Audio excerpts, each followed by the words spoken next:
చరిత్రల నుంచి నేర్చుకోవలసింది అదే. ప్రాతిగా భక్తితోడ, పూర్తి భక్తితో చేయాలి అమ్మవారి పట్ల అని చెప్పాడండి కృష్ణుడు స్వయంగా. ఆయన లలితా స్వరూపం కాబట్టి శ్రీరాము లలితాదేవి శ్రీకృష్ణ శ్యామలా స్వయం అన్నారు.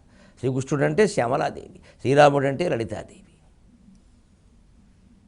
అని బంధులకెళ్ళను చాటి, బంధువులందరికీ చెప్పాడు తాను. తర్వాత వీట విఖ్యాతికినప్పుడు చాటుటకు అర్హుని పంచారు. మొత్తం నగరం అంతా చాటింపు వేయాలిగా, అందుకు తగిన వాడిని ఒకటి పంపించారు. ఆ రోజుల్లో టీవీ అంటే ఈ డప్పే.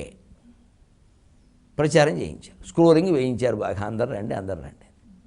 గంటిగా స్వనోపేతముగా వాడు గంట కొట్టగానే ఏమిటి అని అందరూ వస్తారా? అందరూ శ్రీకృష్ణుల వారు చెప్పారు, అందరూ జాతరకు రమ్మంటారు, అందరూ పాలు వెన్న పెరుగు తీసుకుని రండి. ఎవడో కోడి పిల్లలు మేక పిల్లలు వేయడానికి వెళ్ళేది అంతా బెల్లం మొక్కల నైవేద్యం అని చెప్పాడు. అలా చెప్పాడు వీధికి.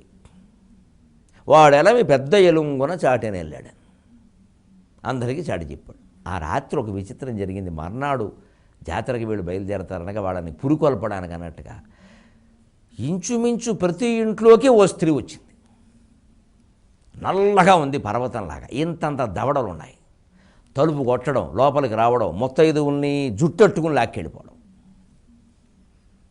నాకు అనుమానం ఏమిటంటే ఈ భారతంలో ఇటువంటి జరిగినటువంటి ఈ పరిణామాన్ని గురించి పురాణాల్లో అక్కడక్కడ చెప్పడం వల్లే తర్వాత కాలంలో ఇప్పటికీ ఒకటి జరుగుతుంది. మీరు గమనించడం, కొంతమందికి అలా అనుమానం వస్తే ఓ స్త్రీ రేపురా అని బల మీద రాస్తారు, తలుపు మీద.